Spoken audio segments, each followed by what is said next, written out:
Hello and welcome. This is Friday night and it's FishEZ. Doing a live stream to kind of bolster up a little bit of enthusiasm just for the weekend. We know it's ahead of us. We've been in holidays, and so a lot of us have been, maybe a little lazy, not quite getting things done. But tonight I've been working in this room and I'm just picking up on a few things. So join us for a few chit chats about different things I'm doing. I've got a different it's not a different format per se, but I'm using this holder for the camera. So let's give it I'm going to kind of turn it a little bit here because I wanted to point out what I was doing first. And that is, this is a small breeder box with koi. This 30-gallon tall, you might say, it's really nice community tank I use, but it has a dual purpose, and that dual purpose is providing breeder box support.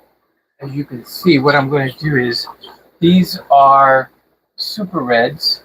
We've got a large batch of super reds, and in this batch we've got a cucumber, we've got some condos for them. This box here had my pistogrammus. That's sort of the sad news this week. It got a bacterial infection. I wasn't aware, and they just overnight all died. Well, there were only about 5 or 6 in there. Actually, I think I counted only 5 from that batch. It wasn't a lot, so it wasn't a huge loss, but nevertheless, it was our first Agassiz pistogrammus. And turns out that before I could even get them too large, they were already gone. Hello, Ronnie. And by the way, Ronnie, I'm still working on shipping to the United States using something other than Canada Post. That's just the life around here in Canada, where we've been through a strike and so many delays in the postal. It is ridiculous. So I'm looking into other avenues, other means to do it. So I wanted to show you this breeder box. We're going to fill it with another batch of super red plecos. And this particular breeder box is what I use for the plecos. Why do I use this for the plecos? Well, the plecos eating cucumber, like you see here in this particular breeder box. They've got cucumber, zucchini, a lot of fibrous green veggies. So it turns out that because of it, they tend to clog up the weir. Well, I am always forever seeing like I'm pretty much overflowing on the breeder box. So there's 2 breeder boxes that I have. It came from a gentleman I acquired them from, a lot of those things from. And what he did, you can see here, on the back weir, this is a overflow weir, because when this weir gets clogged, it will start overflowing into the tank from here instead of overflowing into the floor. So he's taken a piece of what looks like small hold. It's the kind of crochet material. Crochet is not the right word. It's not needlepoint either. I think it's needlepoint. So he's taken this piece and glued it on. And what that's done is it just takes the weir and makes it full of little holes where it can overflow, but the ancistrous plecos can't get it over, because once it gets to the top, they will just climb over and out. If it's overflowing, they'll just go with the flow. And I'll have a bunch in the 30-gallon. I'll have to siphon them out. Thank you so much, Ronnie. I appreciate your support. But I am waiting for an answer. It's the holidays, so some people are away. I want to get an answer to what they can do for us. By the way, sound check. Is it sounding okay? I don't know. I had an issue. It's a very, very sad issue, and that is I recorded a video this week. It came out just superb. The whole video was like, hey, I did this in one shot. I can put it together. I just do a little bit of editing.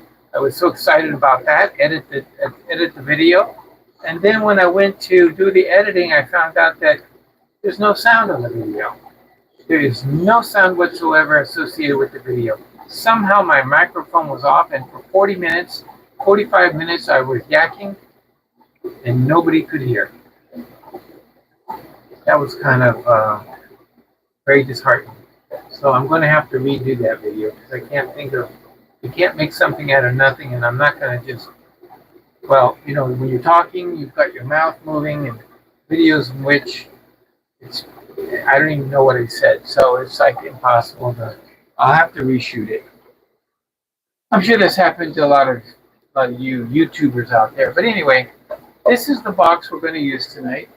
I have it set up so that I can put two of these long boxes right here. So I'm going to put this one right in here. And then there's enough room for one small, and I've got this HOB filter. I've found that I've got a box for this 30-gallon community tank. I have quite a few fish in there, so the box here is good, but it's not enough, and I want more flow, especially for the loaches, and I want them for the just to be able to pick up this tank. So I use a smallest. This is one of the smallest ones that they make. I can see the number on the top. It's called an Aqua Clear 30, and so it's sufficient. So it gives me a nice flow over the rocks, and everybody's happy. So here we go. So here is how I do it. I'm going to take a new batch of Super Reds that were hatched on December 22nd. So they've been sucking on their egg yolks for a few days. Let you take a look at that. I have my flashlight here. We'll take a look at that and see if you can see them. I don't know if you're going to be able to see them. There they are, see? Yeah, you can see them. So, there we go. That's better.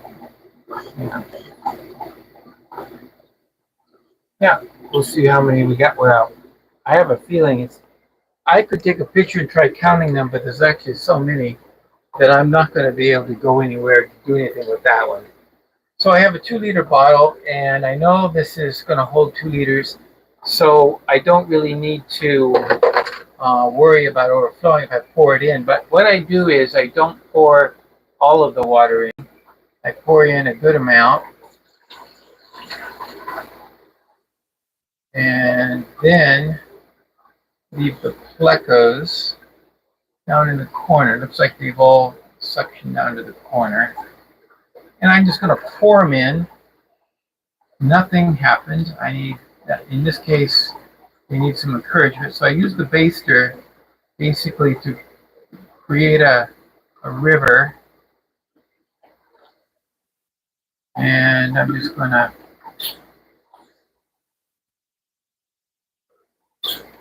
boy, that was interesting.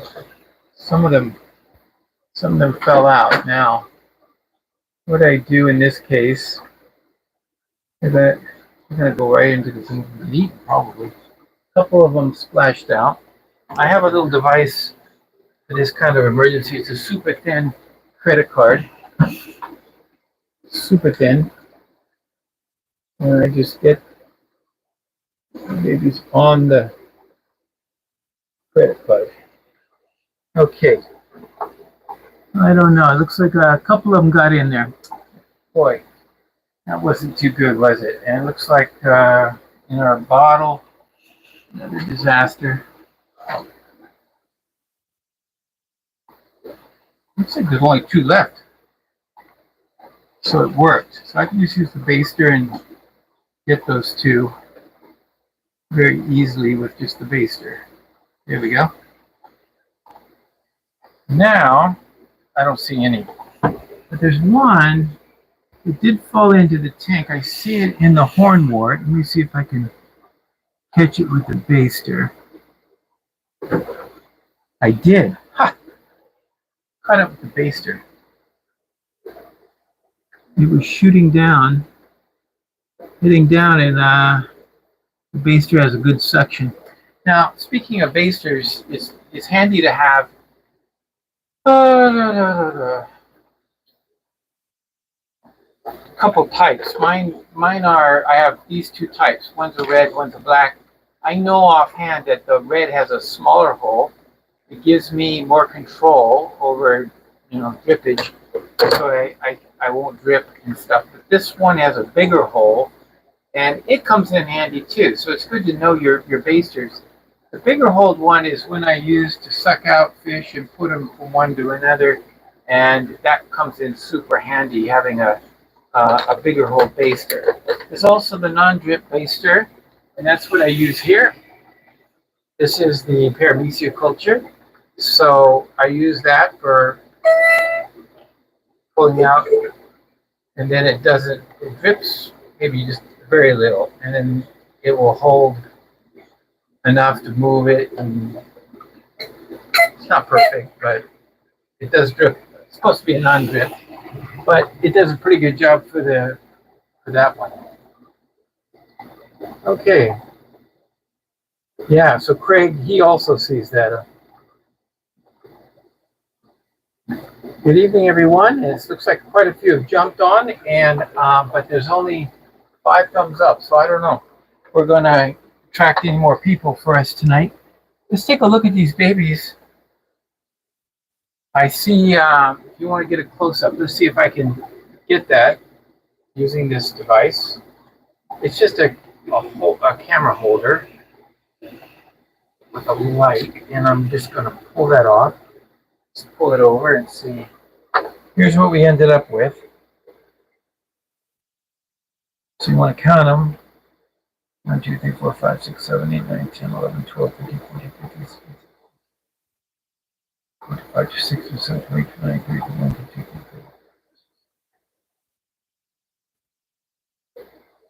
50.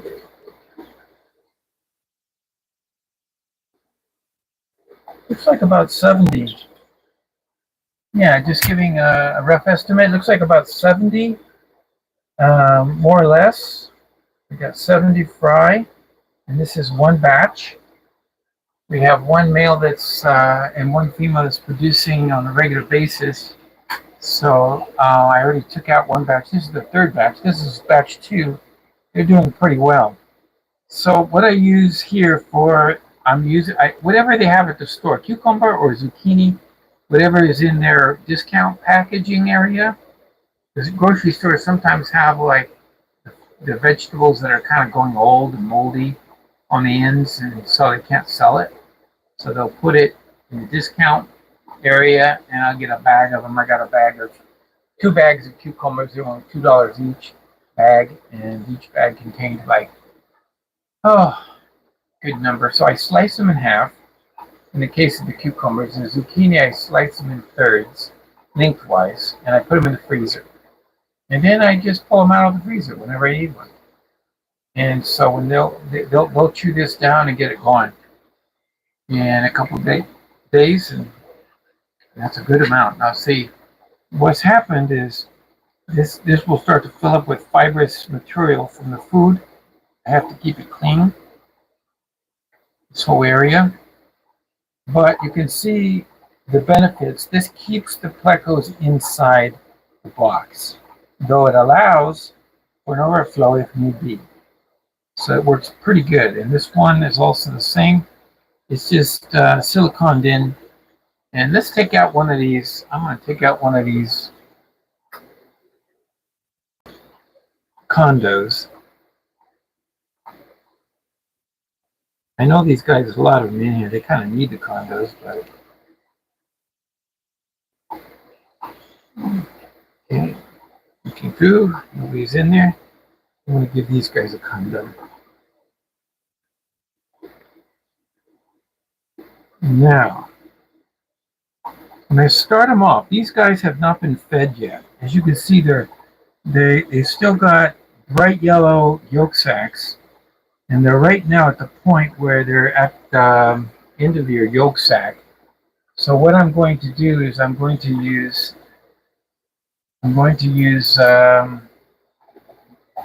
something that is the best food for starting off the sisters plecos. Although not everybody might agree with me. Maybe somebody else has something better, but I'll tell you, this works the best. I have a can right here. And what we're going to do is give them something to rasp on. This is the seasoned green beans. Del Monte makes it, but it's French cut style. You can just throw cut green beans in there, that's true. You could even do fresh, that's true. But the reason I like these is because, first of all, being in a can, they've preserved for a long time, so I only need to open it up. When I open this up, I can rinse them, and then I put them in a flat Ziploc bag. And in the Ziploc bag, I lay it flat, kind of spread out the green beans, and then put it in the freezer that way, and then freeze them. So now I'm going to go get some out of the freezer, and what I'm going to end up getting is the bag of green beans, and I'm just going to break off a piece of this one layer bunch of green beans. And it'll be frozen, yes, but by the time it instantly melts in this water, and not melts, but thaws. And then I can let the baby fry, in this case, chew on and rasp on French cut, which means it's cut lengthwise, and so they can get to the meat very easily. I'm not gonna force these newborns to be rasping on very heavy duty outer material. I mean, you could do that for adults or juveniles, but for the babies, what we want to do is make it easy for them to eat. So I'm going to go to the freezer real quick. Just give me a second.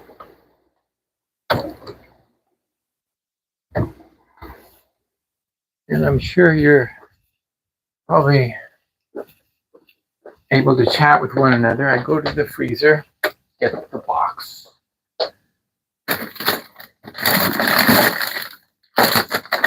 Okay, and there's the bag. All right, here we go. I'll bring the whole bag so you can see. Here we go. There we go. So here's the bag. I just lay it flat. I put the green beans in. Now you can see they're kind of frozen together. Let's go ahead and take out a piece. I don't need this much. In fact, but this much would spoil. It would start floating. So it's not that it's spoiling when it's floating, but what I have found is in the beginning, you just need a few pieces for them to start getting used to it. So I just need, for those tiny, tiny little fish, I just need a few little pieces of this cut green bean. And 70 of it, quite a bit. So I'm just going to put a few. Now, immediately it floats. The reason it floats is because it's got frozen water attached because of but as it thaws, it sinks. In fact, it's already sinking. As soon as the water dissolves, you look at it, it's just sinking. Well, you can't see that, but I'll show you. We'll take a closer look at that. All right, go to the other camera. Here we go. So it's starting to sink. You can see it there. There it is. You put it in, and as it warms up or thaws, it immediately starts sinking.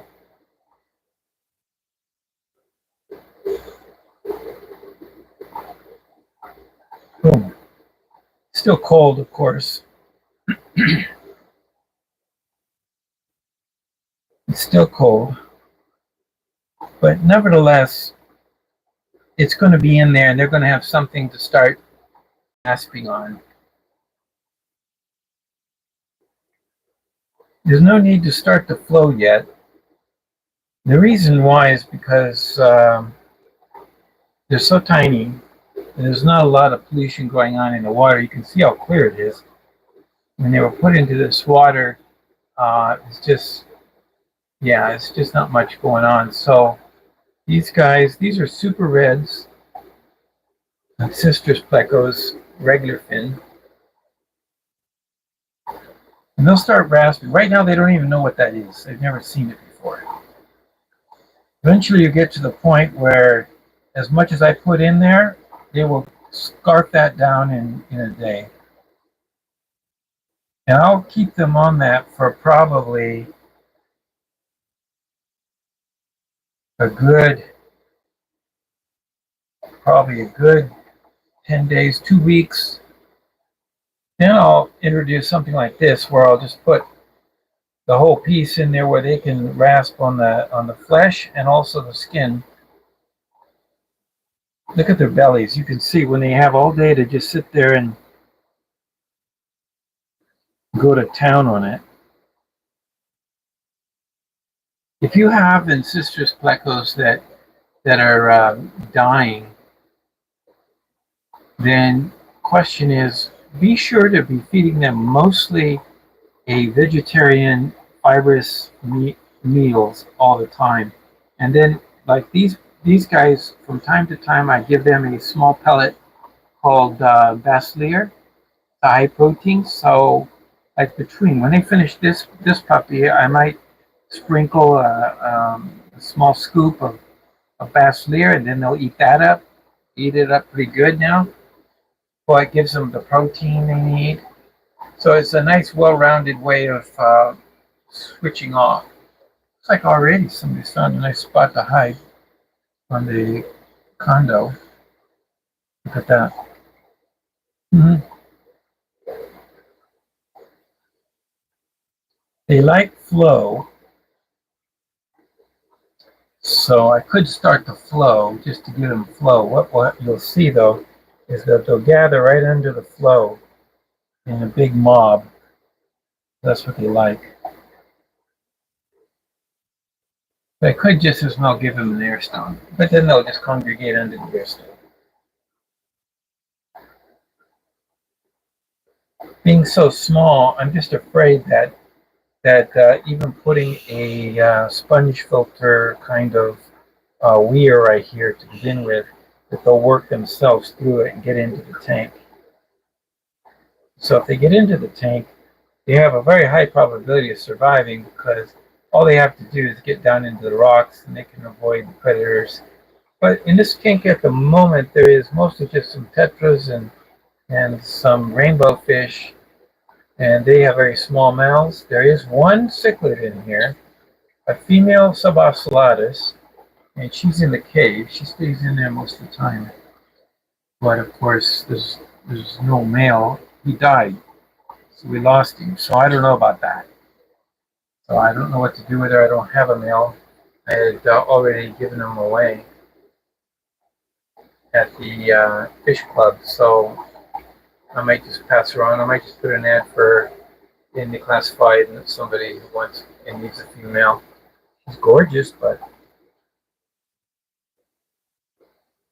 yep, that's what they're doing. Okay, so let's try to let's go with the airstone method for now, and for just a day or two. I want to do that. We'll just give them an airstone, and they're in the same water they were in. I could add a few more bits of water. I could do that just because there's room in the box for it without jeopardizing or overflowing. So I've got, let's see, is a liter container. I'm just going to measure out 1 liter and see. That might even be too much. I don't know.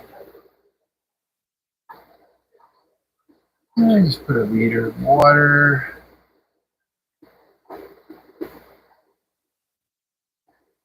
Yeah, see, I only needed a half liter. Now it's at the top. I don't want to go over the weir for now. And we'll just put an air stone. Now the air stones that we use here, we've gotten away from this stuff. You know, this is a rock. These are your typical air stones. These things clog. These things don't put out air. These things cause so many problems. It's pathetic. But I have what they call a non-clog air stone. You can buy that from most of the places you have. Ray Oliver, hello. Thank you so much for hitting the like. It looks like some of you did, but there's more on, so we still are short a lot of likes. If you're watching this video and you appreciate it, Rapashi might work too. Thank you for that, MNC Aquatics. Rapashi could work too. I do have some Rapashi in the freezer that I've made up already. I can put it in there, but it really just melts down together. In other words, it kind of just falls apart and makes a mess. But the Rapashi gives them a lot of protein, a lot of food, but not the right kind of food for this particular fish. So the ancestress needs to be going through their body a lot of green vegetable matter, and that's that starts them right. And once they get on that, a little rapashi here and there is would work the same as I would throw in a little high protein pellet food. Now, the problem with these air stones, this is a non-clogged air stone. It's plastic, all plastic. Unfortunately, it doesn't sink. So it's a tragic mistake. But if you put an airline on it, it will go to the surface and just bubble there. So what we do is we have a special mechanism. It is a wonderful device that came from the idea of Mr. Bob Wilson. Bob Wilson was a discus breeder here in Canada and very famous until he retired and had to dispose of his fish. Now, what he did was he took air stones and he added this nice little device. It's called a nut. Simple nut. It just has to be stainless steel. So here's a stainless steel nut, and it's the small size. I think it's, as I recall, it might be 3/8. I bought a whole box of these. So stainless steel. So we have them nuts, and then you don't need the bolt. You just need the nut. So here we are. I'm going to take my air. We'll save this for the lift tube for a little later. But for now, I'm just going to put the nut on and then the air stone. And let the weight of that go down. And voila, air. Then, of course, I like to put the cap on. So I'll lay off in the hose right through where the lift tube would go and then put the cap on like that. Fits over it. Voila. Now on the weir, you could use anything, but I may as well get ready for when I'm going to start using the lift tube. I use this. It is the end. It's the end piece of a intake tube filter. So those sponge filters that go on the intake tubes of your filters, you can buy a bunch of them real cheap. I take a pair of scissors and cut off the bottoms because that's where it's solid and there's no hole. And so I have a solid round piece of sponge filter. Now you must completely saturate it with water first. If you try putting it dry, the adhesion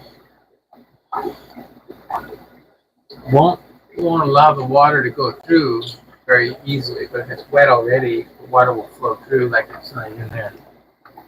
So here's a damp piece. I probably will re-damp it when I put on the other lift tube. But for right now, I'm just going to plug the hole. Here we go. Plug the hole, just so that they can't crawl out no matter what. And I'm ready. I am finished. Last thing is the paperwork. You gotta always remember the paperwork, right? So I take my handy dandy marker, and this one I loused up on the paperwork, huh? Don't have it marked the date, but these are a few weeks older. Not by much, actually, probably just 10 days older. And then I have it when I brought them over. Oh, where's? Oh, that's great. I rinsed it off. Looks like I lost the date. Actually, I can tell you what it was. It was earlier. Oh, here it is. This is the right one. Super Reds from 1222. I'm going to say 1223. But I'll write, these are Super Reds. And they are, the date is 12/22. And they were from tank G3. So I know what the parents are. There we go. So it's all marked. And this is also G3. And we've already moved on an older batch. So the interesting thing about these fish is we're now breeding hundreds every month, and we can sell every single one that we can breed. Every single one. They are that much in demand. People asking for them. In fact, we ran out of them, so we're glad to have these back on the what's the word? The conveyor belt back in the process. So that's it. Now I have them all set up. They got their green beans. They're not going to eat right now. They don't even know what green beans are. You already see them trying to get up into that black. I think they think it's maybe a hiding spot. And they will wheedle their way in there. So it's one of the reasons why you have to be very careful. I'll just make sure it's really in the solid. You can't push it over, get underneath or anything like that. For their own safety. Well, yeah, we counted. There's over 70, I think. There's probably 75 to 80 at least. And that's it. So I hope that was helpful. Let's just check to see what questions there were. So good to see everybody. Stubbs is with us. Wow. Jeff. HHD. Yeah, got everybody coming. Thank you so much, especially you YouTubers.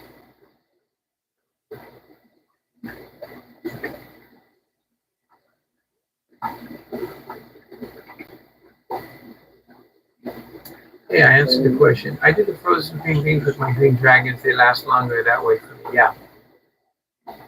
Yeah. Okay, you got green dragons. Yeah, same thing. That's an ancestors, and it's important. Okay, make sure they get that. Ronnie does French cut. Yeah, French cut's the best. Although you cannot get it here in Canada at every grocery store. I am down to Fresh Cow. That's the name of the grocery store. It's the only one that I have found that carried a French cut. It seems like, and Shady Grady is having the same issue. You can't find them. Well, one year, my wife bought me a whole case of them online. She just went online and she bought them, and I thought that was kind of what a nice, nifty thing. She thought she was doing something nice for me. She knew I was going through them a lot. Yeah, I don't see any more questions. If you are, if I missed a question, yeah. If these aquatics, yes, 45 minutes of your life, you never get back. You know, thank you so much for your empathy. That is like so frustrating. It's like having to read you. But you know, you can always view it as a dress rehearsal. You know, it's like, okay, now I know what I'm going to say. Yeah. All right, folks, if you have any more questions, just throw them in there. We'll keep going. Tonight I wanted to mention a couple other things while we're here. We've been successful tonight as to, I don't know, you see those tanks way up here? These tanks right there. They're all now got pairs of Apistogrammus, and the pH is now down to 4.7, to under 5, 4.7 to 5 in most all the tanks. And fish are just doing happy, and I'm feeding them up. So let's hope we get some good batches coming in the days to come. If at least we get a few little batches, that will be fine. Some of the Apistogrammus don't have large batches. They don't have hundreds of fish, but in the case of our our McMasterai red-shouldered gold, we've had up to 70 in a batch. So not bad for a little fish. Quite amazing, actually. But we'll see. I'm going to also show you right now what I did earlier this week. We put together 3 tanks of breeders. Let's take a look. And these are the 3 tanks on the workbench. I just threw them together. They were sitting here, and we can't have any tanks idle. So I threw it together. We have 1 PP, that's Pethia patamaya. So we had a pair of patamayas in here, aka Odessa barbs. We also had black ruby barbs here, and they were spawning the whole day. I think there was a day before yesterday. What was that, Christmas Day? Yeah, day before yesterday. It was spawning all day long, the pair. And then here, another pair of checkered barbs. And so you can't see anything, no fry to show yet, because it's only been a day and a half, 2 days. So by next week, maybe we'll have something to show if there was any success. I know there was success here. I did see the male chasing the female here. I hope to get some Odessa barbs. And this pair too, look, they don't go as crazy as some of the other barbs as far as the male chasing the female, but it does seem that they did some spawning. So, you know, let's hope so. Let's hope so. The contraption here with the black rams has been semi-successful. We have black rams, as you can see here, but not many. It looks like we ended up with a dozen, and they're all on baby brine shrimp now. The Odessa barbs, I just do a pair in a 5.5 gallon. I've used a 10 gallon before, and that works too. That's all I need. I've like in a 5.5 gallon with a pair or even a trio, you can get up to 500 to 800 fry. Amazing as that is, I had a 10 gallon with over 800 at one time, and you can get it. If the parents are conditioned and ready to go, that's what you can do. However, the problem with that is obviously they're very small, but they will grow and you have too many fish in a tank very quickly. So they're too small to move, so you have to kind of like grow them up in a very thick number. So in that case, I use a overflow system. Water drips down here into the tanks and then overflows through the overflows in the back. So I set up drip systems so that they get 100% water change every day, and that's how you could, fight off the issues of overcrowding. You just put them in a river, right? Constant flow, water flowing in, water flowing out, going down the drain, and it's just doing it in a drip, a little faster than a steady drip. It's more like what goes through an airline, basically. And that's the kind of water flow that would replace all the water. So, yeah, 5.5, you can do it in 10. I know Greg Sage does it in a 29 tall, and he starts very low water and then brings it up. He does it in a way that he wants to get a lot of fry every batch that he has. That's his goal. So he's successful that way. But he uses more than just one pair, and he uses a larger tank. So I think he does have a lot of success with that. So I want to show you over here the progress on the previous. These are 1 month old now, from 1125. If you remember, we did this round robin breeding. The most successful species, I think, is either the red cherry barb or the checkered barb. Here pictured with the mini dots is the red checkered barb. I took the rosy barbs that we got out of their batch and put them in here because there were only about a dozen. They're a little larger, they're growing faster, and they are a larger fish.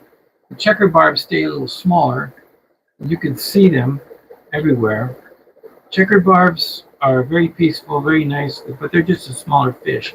The rosy barbs, these rosies were bred at 80, I think it was 81 or 82 degrees. I think I tried to make it a little higher. Maybe that's why I didn't get a very good success. However, I'm anxious to see if the ones that come out, if I got more males. I want to see the sex ratio of these fish. And of course, I mentioned the albino cherry barbs. A beautiful, beautiful batch. Maybe there's more albino cherry barbs than there are checkered barbs. I'm not sure. But they sure came out nice. Good number of them in this tank. And they're about a month old. And there were only about a dozen penguins that survived. They did go through they had a little bacterial infection, so I used microbe lift. It's it's a medication, basically a natural medication. It has a little formalin in it, but it also has mostly malachite green, and that took care of the infection and stopped it. So I lost a few, probably half of them, even though there's about 12 of them that I recently put. You see in the back in the corner, those are penguin tetras. So I got a dozen. I got a dozen of them. Okay, not bad. So tonight I cleaned out this one because I'm not going to let a dozen penguin tetras grow up in this tank. So I moved them over, and now I set this up for breeding. Here's the setup. Nothing in it yet.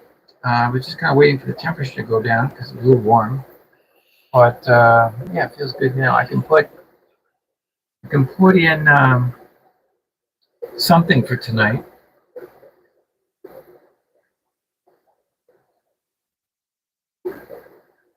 Okay, so Ronnie has a question about the Lucipennis, and we're right here at them anyway, so may as well look at them. My Lucipennis, I don't usually get 5. I usually get like 125 at a whack. It's about how many eggs, and they lay in those tubes. Of course, those eggs are all lost, but the ones that lay in the egg trap, when they go into this cave, there's a hole on the other side. They can go in and out, and they'll go in and out of that. I haven't checked it. We can check it right now. But I'll tell you something about Lucipennis fry. You can't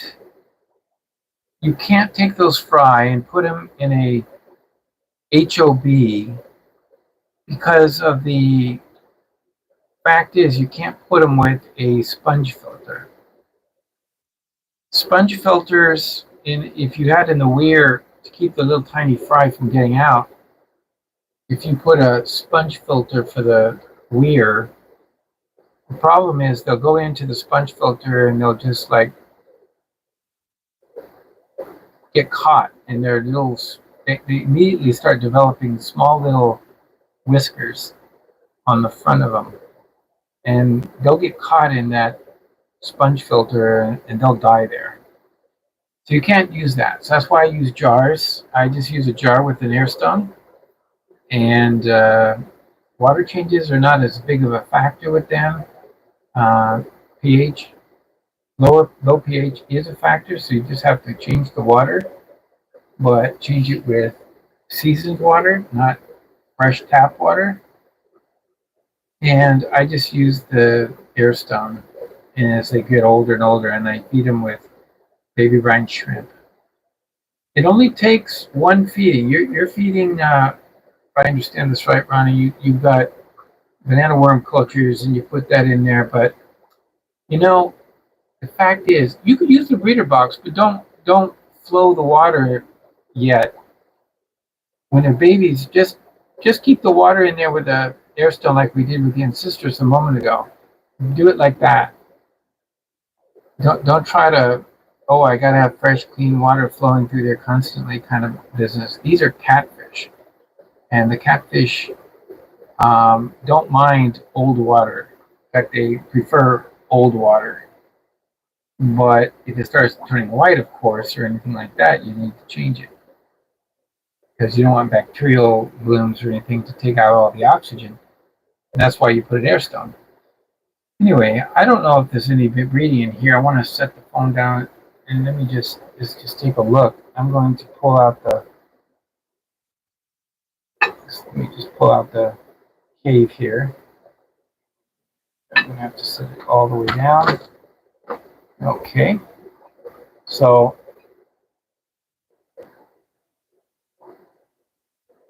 this is where it's a little tricky.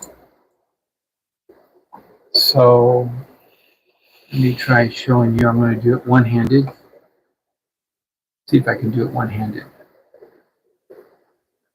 I don't think I have any eggs in here, but we're going to give it a try, okay? Okay, so here we go. I'm going to take off the top. So you got something like this where it forms a cave and it sits on top of a mat so that the parents can't get down there in the rubble. I use marbles underneath that to hold up the screen. And so then I just bring it out of the water. Okay. And then I have a plate here always. And I'm going to just hold it like this and dump. Okay. And then I look for any eggs and I don't see any. They're pretty obvious when you get them. So I just put it back. I'll get a whole batch of them because if they're breeding, they're going to breed. And if they're breeding in the egg trap, they're going to produce all kinds. So if you like swirl the water a little bit, you'll see the eggs kind of moving about because they're not adhesive. Whereas the barbs are semi-adhesive, these are not. These definitely are made to fall through the cracks and get lost down below. That's the whole point. They spawn in the gravel and the rocks. So put it back on. There we go. There we go. And so nothing. But if I were you, I would set up over here your breeder box just like we did here. No different. No different at all. One of the things that I will mention though, they seem to do better with mulm. So when you dump the trap and get a little bit of sand that's been kicked in there, and you have some mulm and little pieces of food and things that have kind of been in there, put that in the bottom. That's essential too. Keep it with them. Keep the mulm. It won't hurt them at all, and the babies have a way of hiding out in the mulm. And don't keep it too clean. If you get the drift, that's basically what I'm telling you is you don't want it too clean. So here we have it where the water is not overflowing, but when the babies get to the point where it's time to add some flow, you can then do it. But hopefully they've grown big enough and what is the word, porous the porous count on the sponge filter is very high. So there's there's a lot of, it's dense. In other words, it's so dense that the holes are very small and the babies can't get in there. I'm just kind of heading off for you a troublesome issue that comes with breeding the Leucippinus. So, or I would imagine most any catfish are like that. You just need to be very careful about what they can get their little whiskers caught in. Because it's not just whiskers. I think it's more like spines. At that age, the little first ones that come out are probably spines. Probably to protect them, to keep fish from eating them. That's why catfish get along so well with so many fish, because nobody can eat them. They try and they'll get a catfish caught in their mouth, and that fish will die too, because they won't be able to get it out, even if it's dead and it's in its mouth. It won't be able to swallow it, and it can't get it out. So, yeah, I hope that was helpful. And we took a look at our breeding project. So now tonight, we've done We've got cherry barbs on the way. We've got checker barbs on the way. We've got a few rosies coming, and we've also got some black ruby barbs coming.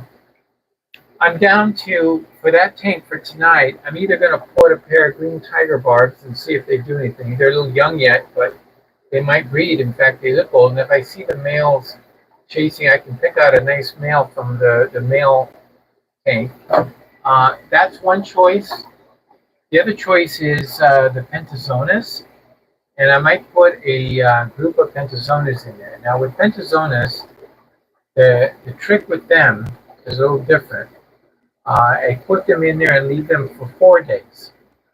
Put a group, 3 females, 2 males, leave them in there for 4 days. And then pull the parents out and then wait. And when you think you got nothing, wait. And then when you think you got for sure they didn't do anything, wait.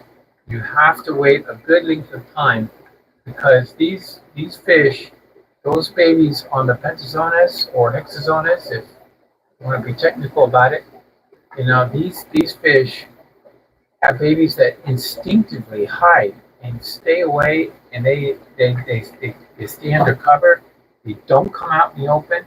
They're different than the other barbs. Like for example, tiger barbs will come out after 3 days. You'll start to see them attach like little glass slivers all over the glass. Odessas are all over the glass.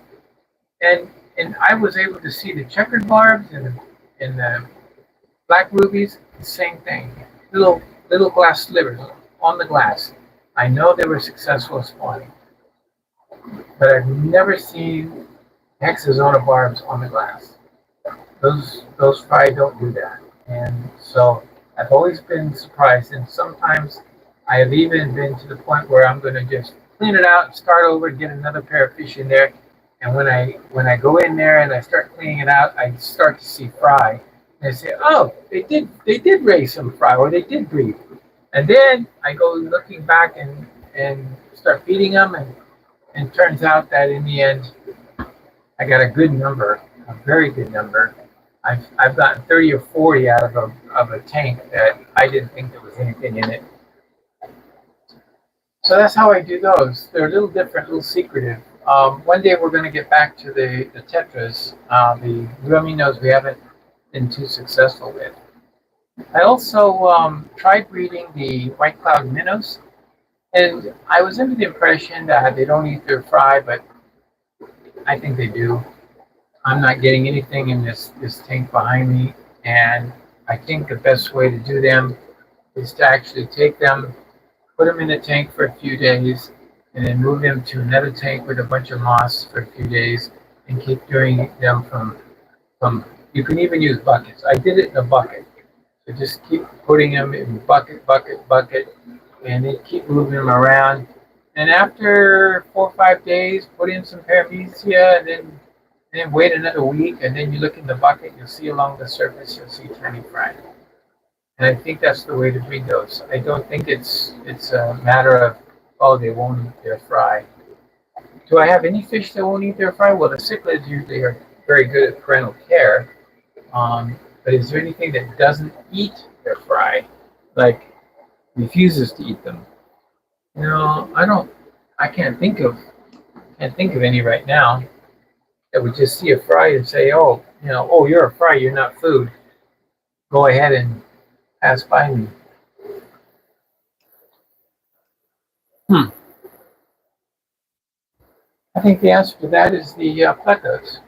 I think the plecos are the only ones that they pump out the fry, and if it was a tank with just plecos in it, the fry just start growing up with the adults, and you can throw food in there, and the little baby pleco. If you get enough food to the babies, you'll be doing wonderful. So I guess that's the answer to the question, that there are some fish that won't eat their babies, but then again, that's fish that probably aren't carnivorous. Like the ancestors, they'll eat anything you put in there, and they'll eat some protein-rich pellets and stuff, but their main diet really is more on the vegetarian side. The wafers you throw in there should be the veggie wafers. So let's see. I haven't checked for questions lately. How much long? Okay, let's see. And of course, that was asking us to go back to where it was. All right, question about your city bonus. I hope I answered it all. I lost the second spawn, not knowing what I was doing, but I have the banana worm. Don't worry about the second spawn. They'll keep spawning, and you're going to get plenty in. So don't worry about that. You'll lose fish. I lose fish. You know, I'll take a spawn from those lucipinas, and if I didn't have it just quite right, or I don't know what happens to the water quality, and I will lose them. But most time, if I just pay attention to them and give them attention every day, they do great. They do fine, even with lots of mulm in the bottom. That's really good. Okay, so the egg traps, you find them after they've already hatched. Okay, how often are you checking? When you see they're spawning, you think they're spawning, you need to check every other day, maybe every third day at the longest, because it will take 24 hours, maybe 36, and that will be the time period with their eggs. But it's okay to pull them out of the egg trap and see them wiggling. I pull them out as wigglers, but when I do that, I keep checking every day when they're at the point where they are breeding, because they'll do it a couple nights in a row. So don't say, oh, they bred for me, and okay, I'll just wait for next month. No. You got to check the egg trap every day for that period of time, and then after 7 days of nothing, then you can stop checking constantly. But you need to check it like every 3 days, because then you can catch it at the tail. Because if they're wigglers, and once they start wiggling, once they start swimming, they'll swim out of the egg trap and get eaten. So, and yes, I don't know if you were with us, Chris Stubbs. You know, last week I was showing off the mascara barbs, and I was showing everybody about the one that was I had troubles, and we watched it. We watched it swimming funny, and something was not right with one of the mascara barbs. And I'm happy to say that that fish, after 3 or 4 more days, that was Friday night, I think we were, or Saturday or Friday night, we were here looking at it. It had already been 3 days. That fish swam funny for about a week. But unfortunately, I saw that it was going down. It was going downhill. It was not getting better. It seemed to be getting worse. I don't know if it broke a bone or something. It had bruised itself or knocked itself out, maybe hitting the wall or something. They're a very fast swimmer. They need a big tank. I have them in a 90-gallon. I'm just showing them off right now so you can see them. Let's take a look at them, because I'm going to show you what happened.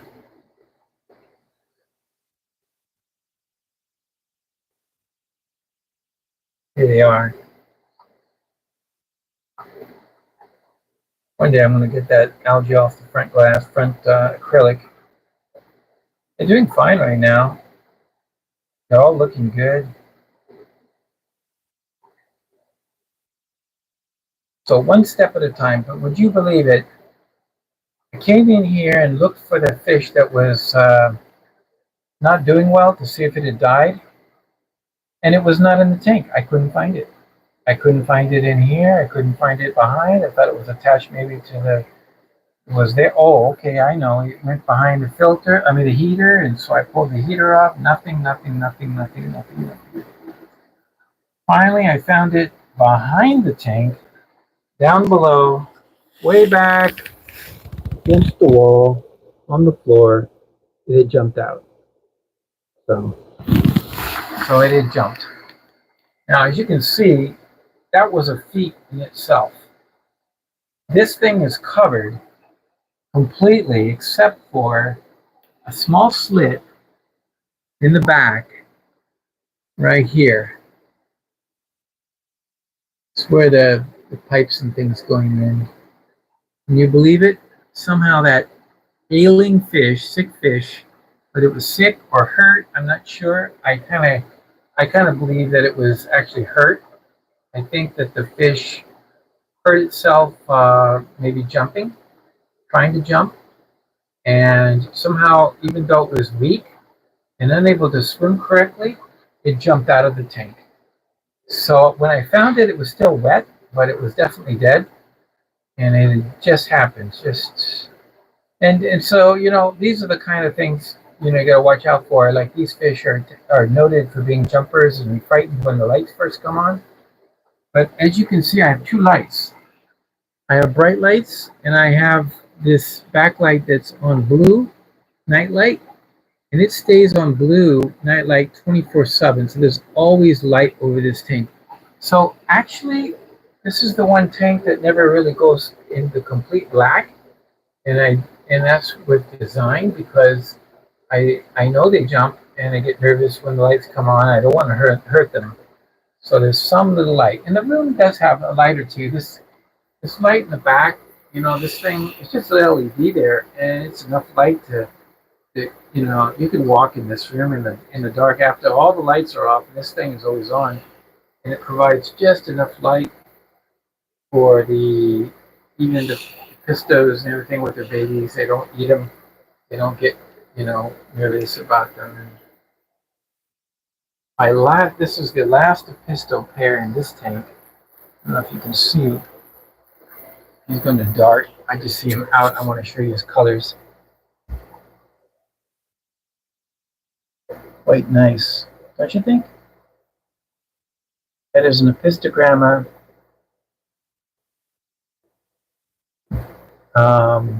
Histogramma trifasciata. And at times, this particular specimen turns all blue. Just the black line through the center line just goes away, and I don't even see it. I don't know why that is, but there is a female in here amongst all the others, and there she is. She doesn't look at all like him. She's not quite ready, so that's why I leave him in here. If she turns yellow and starts to act like, I want to spawn or something, I'll take her out. We'll get him a tank. I'll find a 5-gallon tank somewhere in the series. Right now, all of the tanks are busy. They're all occupied, but I'll do something. Even if I have to use one of these here, I'll do something to set her up and get her into a tank. Put her in a tank like these guys up here, where this is a Inca 50 by Inchi. Inca 50. There's the male. He's very camera shy, but there's the female down below.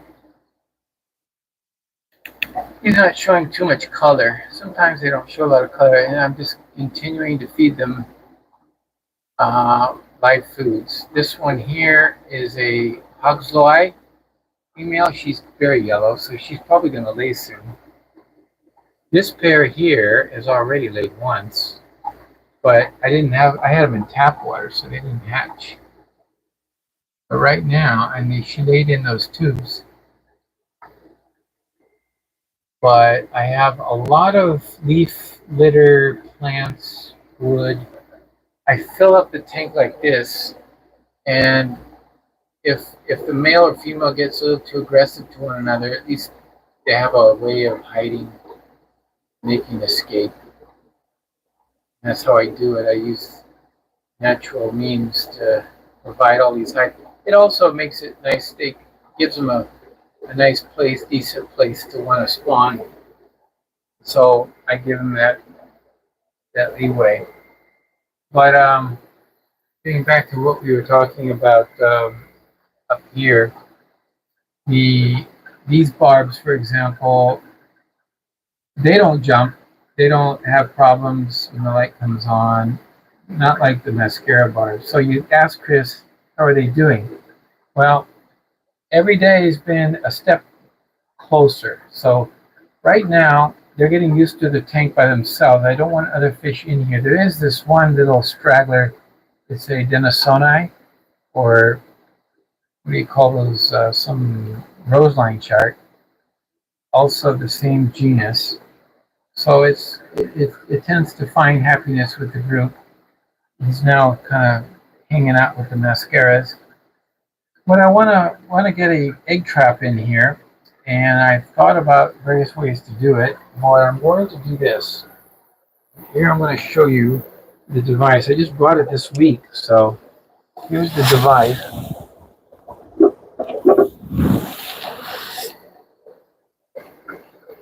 I don't know if you can imagine what I'm going to do with this, but we're gonna probably fill it with something, maybe marbles. We're gonna cut a grill to be at the top, or maybe I'll just cut it to the top like this, if I can do it right, and glue it on with some silicone or yeah. And then down here, right here, the inside. There's a hole here, and I'm going to cut a hole because this is just like a. This is really for reptiles. This is like for a snake. It's got a top that's like a lid, and it has a hole where the snake can go in and out. But I'm going to, before I cover this up, patch it up. I don't want the an ancestral pleco or something to get inside. I'm going to drill a hole at the bottom of this thing. And I'm going to actually create a lift tube, and I'm going to take samples. I'm going to suck water out of the bottom of this. That's what I want to do, is suck water out of the bottom of this. Gently keep sucking water out, and then have the lift tube so that it's constantly sampling this. And I'm going to have the lift tube go up into a German ring, and I'll be able to inspect what it sucks up. And if there's any eggs that get sucked up, I might be able to detect that. If the eggs hatch, the fry will be wigglers, and they'll get caught up in the lift tube also, and also get up there. But the moment I know that they've spawned, I'll be able to extract the eggs by removing it, of course. But with the solid or the base here, then in the middle I will put some moss, some plants, something, because that's really what draws them to the trap. If they see a little bit of Java moss hanging out in the middle of it, growing up in the middle, they'll come over and do their spawning on the mop, on that particular Java moss, and then voila. That's how I'm going to attempt it. I don't know how successful I will be, but we're going to give it a shot. I really want to try this automated trap method because I'm not here all the time, and I don't sit here and watch, and I never see them. And unfortunately, as LRB has pointed out with his mascara barbs, these guys are like puppies. The moment they see me, they come up to the glass. The moment they see me, they don't pay attention to each other. The moment I'm in the room, as long as I'm in the room, they go after me. They're trying to get my attention. They're watching me, my every move. I take my hand, I start moving it, and you'll notice they start thinking that I'm going to feed them. And I move off the top. They get excited, and then put my fingers in the water. They're looking for food.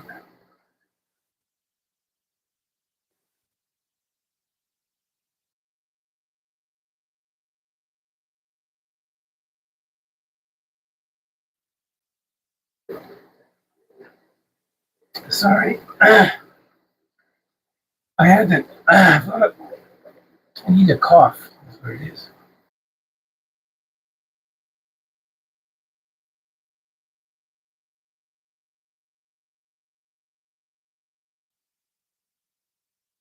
Looks like a little saliva might have went down my throat. Anyway, that's the problem with these. So I want to set up a system that works when I'm not around, and and we'll start playing with like putting the lights on longer each day, and we'll start doing that. We'll do something to get them excited, and maybe start feeding them a little differently. Whatever it is, they're getting fed very well, and we're going to see if we can't get them. Now, when I bred black spot barbs, which were also Same genus, very similar species. They look, in fact, they look the same at this point. It's when they color up is when you see the difference. The upper portion is very gold on these fish, and not looking down like we are on it, but looking up from below, you'll see they're very gold on the upper half of their body. And whereas the black spot barbs are extremely green and pink on the upper portion of their body.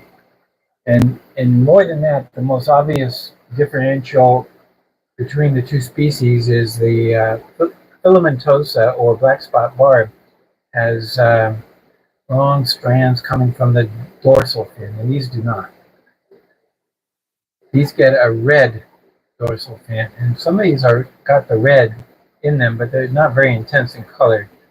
I haven't tried to give them any color food or anything. I just regular foods like giving them. I've been giving these guys live food and some worms and flakes, veggie flakes, and so forth. Yeah. So I hope that answers your question, Chris. I know you hit a soft spot. You knew I would go off and start talking about that, didn't you? Yeah. So no breeding yet, but it's our goal for 2025 to have mascara barbs going. How much longer do they take to breed than the other fish? A week?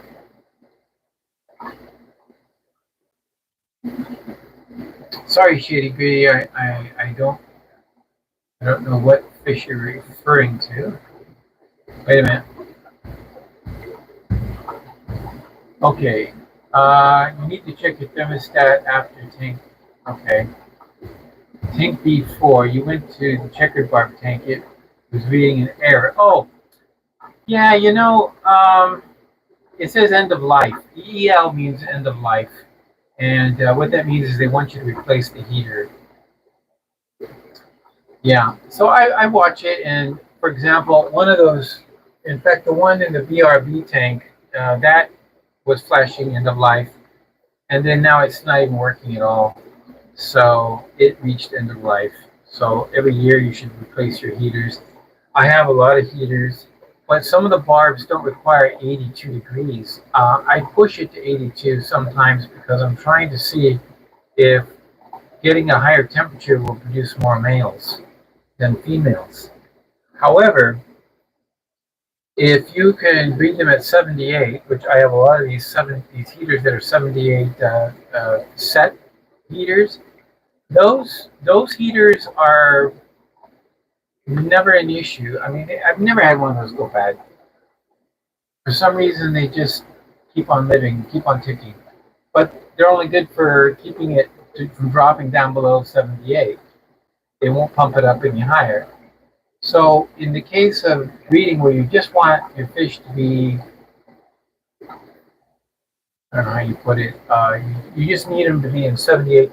That's perfect breeding temperature for them. Then in the wintertime here in Canada, because we're in Toronto, the temperatures right now have last week they dropped to like 18 below zero Celsius. 18 degrees below zero. I don't know what that is in Fahrenheit. Alexa, what is 18 degrees Celsius below zero in Fahrenheit? Americas.com. Minus 18 degrees Celsius converts to approximately 0 degrees Fahrenheit in Fahrenheit. 0 degrees. I don't know about that. That seems to be strange, don't you think? So, yeah, whatever that is, you have to use the number thing. It was 18 below. This room starts to get cold in that case. You start to feel it. So I have a heater on a thermostat down over here, and it will come on as needed. And it's just an electric heater that blows the room and keeps it. Right now it's not running. Right now the room is at 79 I feel like it's 79 80 degrees in the room. So I just keep the room the same, and I'm only using the heaters to pump it up a little bit. But yeah, I've got some that are already been throwing out the heaters.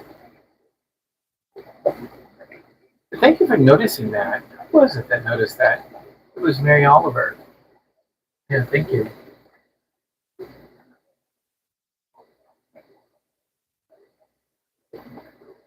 Tank B4. You went to the checkered bar tank. Checkered bar tank.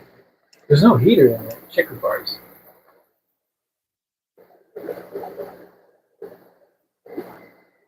Tank B4. I don't know what that is.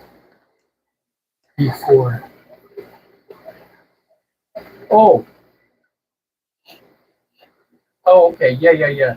So the BRB tank. I think that's what you meant. The BRB. That's the black ruby barbs in that tank. I just bred them at room temperature, which was about 79, 78, and they were going crazy on with that. It was not a problem. Okay, thank you very much. New Zealand has arrived. Let's see, aquariums, animals, and me.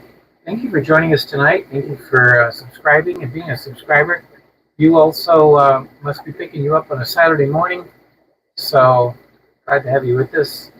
We get the Aussies sometimes going late at night. What time is it? I don't even know. I took my watch off to check the egg trap. Yeah.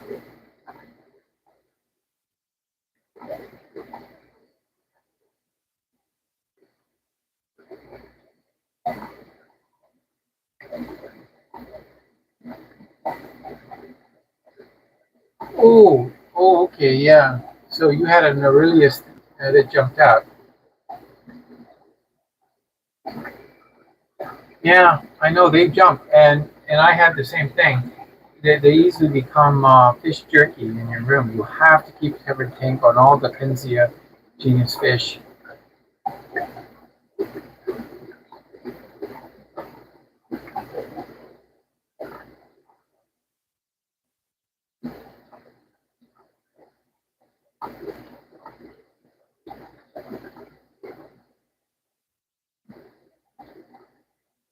Go with the flow aquatic, 70 degrees. You mean outside is 70 degrees?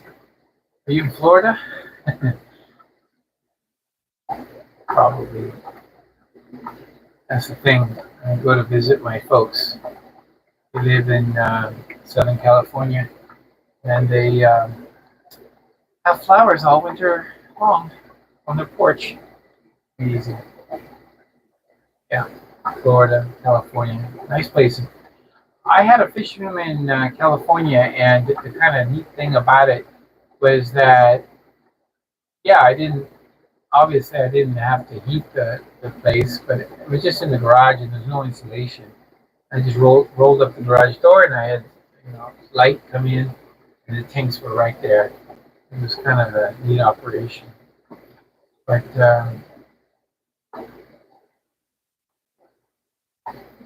I didn't buy any fish this week. I know there were a lot of sales going on and things. We made 3 stops today and delivered the fish and axolotls to 3 different stops.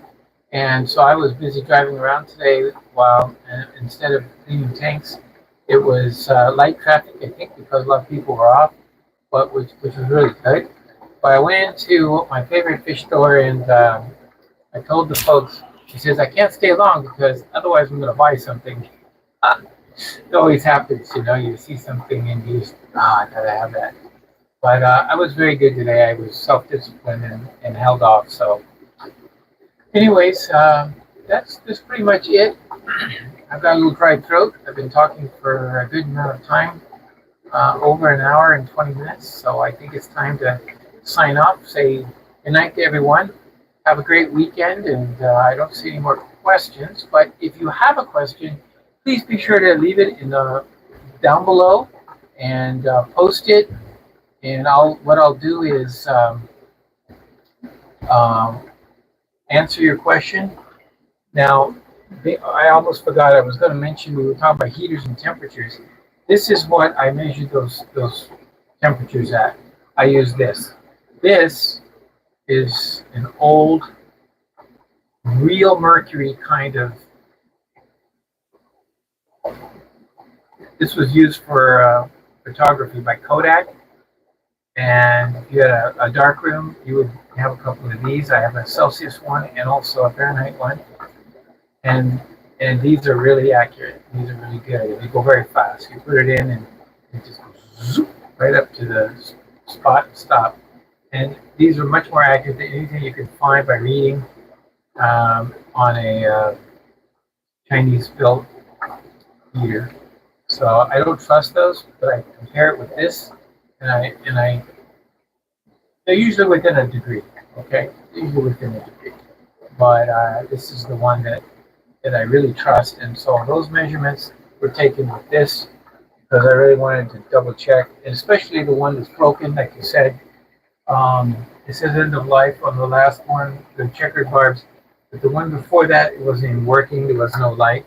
It stopped blinking. It's actually not even heating anymore. I can't even. I push the button and it doesn't cycle through the temperature. So with that final note, I will say goodnight to everyone. Thank you so much for joining FishEZ, and I will have to remake my video that I made earlier this week, unfortunately because of the damaged audio. So let's hope it takes this time. It was a good video, and I thought it would really be a hit. And unfortunately, I'm going to have to redo it. So thank you, everyone, and have a great weekend. Great time with your fish. Do those water changes and spend time observing closely what your fish are doing. It's funny because while I was standing here, I looked over and I saw a baby fish. This is a fish room first for me. I was standing here, and when I looked over, I don't know why I looked over. I looked at this empty tank. This is an empty tank, but look at this. I'm looking at this tank, and I see a baby fish. Wait a minute. Oh my goodness. There's a ton of baby fish in here. Oh my goodness. Huh. They're at the surface. Now, in case you're wondering what this was, this has happened to me more than once. These are Pseudomullo cyanodorsalis. I had them in this tank, and I was pulling out the mops, and the mops weren't hatching anything. And the irony is, I took my siphon and replaced all the water in here just yesterday, I think it was. And I didn't see any fish then.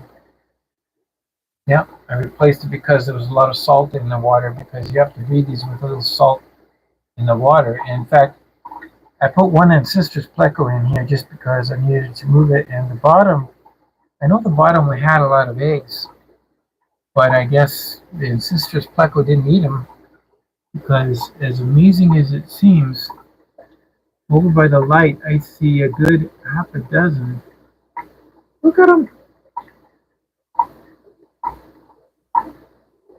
I've never bred this fish before. So here's the parents. They're up here. I moved them up into this smaller tank because, to be honest, I just didn't want to dedicate this bottom tank to those fish, because I'm going to be putting breeder boxes here. I'm looking forward to expanding when the Apistogramma start having babies. I was just getting prepped this tank for breeding them. But the reason why I was getting prepped is because it was salt and I needed to pull out the water. I just can't believe how many I have at the surface. They must have just hatched. Look at them all. And there was none in here when the parents were here. They must and gobbling them up. Here they are. They're beautiful little fish. They're a little glassy, but the blue, the cyano blue, the cyan blue on them is just tremendous. When the males are showing off, they're just amazing. I'm seriously amazing. And I was thinking I didn't want to. Well, this is changes everything. So, well, I don't think there's any salt in the water. I don't have to worry about that. But I may as well go ahead. I was going to put a pair of pistos in here. The one when they remember the pistogramma that we were just looking at. I showed you the pair, and the female was like not colored yellow yet. And I said this was the last tank. I was going to fix this up for a pisto breeding. But you know what I'm going to do is let's see if I can raise these because that would be really nice. It's a nice pseudomugil species, and you don't see them very often. They're kind of hard to find. Huh. I don't know. This is like, but I just saw it out of the corner of my eye while I'm standing here. And that's what happens. You need to observe your fish room, spend some time in it, and that's what happens. Success, even when you don't think there is. Wow, I'm now I got to get those. So what I'm going to do first is let's put some good number of paramecia in there because they're probably very small. All the pseudomugils that I've experienced are very small when they're babies, with their mouths are very tiny. So let's get them with that light. That is an interesting light. It's a submersible. I had it underneath the water, but now today I was scraping some algae off where the light was, and I just moved it out of the water. It's one of those out of the water, under the water kind of lights. It came even with this little control system, and it was $20 Canadian. $20. Huh. Well, I've got some babies to feed tonight, so I'm going to be off to doing that. You folks have a great evening, and we'll check up on those next week, okay? Thank you again, and enjoy your weekend. And above all, keep it real.